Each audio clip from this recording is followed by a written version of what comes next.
আলহামদুলিল্লাহ মৌলিক এই বিষয়গুলো আমরা একমত হয়েছি।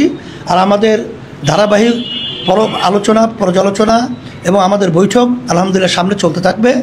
আর আপনাদের সহযোগিতা চাইতেছি যে আমরা যেন সুন্দর দেশ গড়তে পারি, আমাদের সেই চিন্তা চেতনায় আপনারা সহায়ক থাকবেন আশাবাদ ব্যক্ত করছি। এখন আমাদের সামনে সম্মানিত ঐক্যজোটের মহাসচিব মাওলানা সাখাওয়াত হোসেন রাজি সাহেব আপনাদের সামনে কথা বলবেন।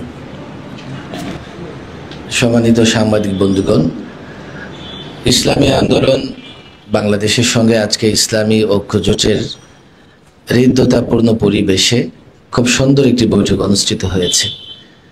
বৈঠকে আলোচিত বিষয়গুলো নিয়ে ইতিমধ্যে ইসলামী আন্দোলনের সংগ্রামী আমির আপনাদের ব্রিফিং করেছেন। ইসলামী ঐক্যজোট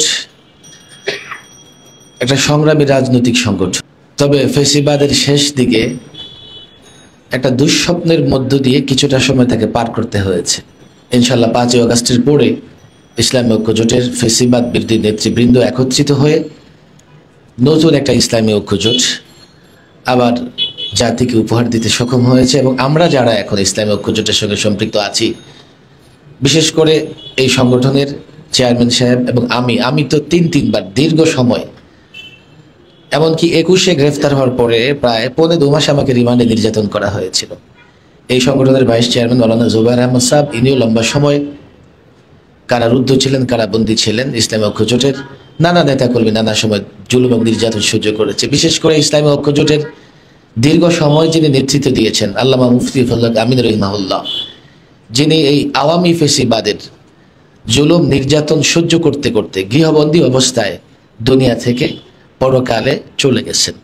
ইসলামী ঐক্যজোটের একটা ইতিহাস আছে, ঐতিহ্য আছে। আমরা সেই ইতিহাস ঐতিহ্য, ইসলামী ঐক্যজোটের প্রতি মানুষের ভালোবাসা আছে, আগ্রহ আছে। আমরা সেই ইতিহাস ঐতিহ্য ভালোবাসা ধরে রেখেই কাজ করব। আজকে মৌলিক কয়েকটা বিষয় নিয়ে আমরা ঐক্যমত পোষণ করছি। ইনশাআল্লাহ ইসলামী আন্দোলনের সঙ্গে এই পথ চলা এটা সূচনা মাত্র। এই সম্পর্ক বহুদূর থেকে বহুদূর এগিয়ে যাবে, আমরা একসঙ্গে কাজ করব।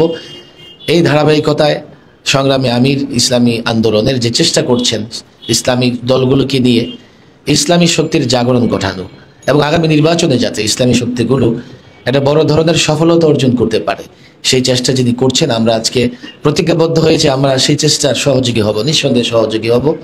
আপনাদের সহযোগিতা চাই, আপনাদের দোয়া চাই। আপনাদের আবারও ধন্যবাদ জানিয়ে আমার বক্তব্য শেষ করছি।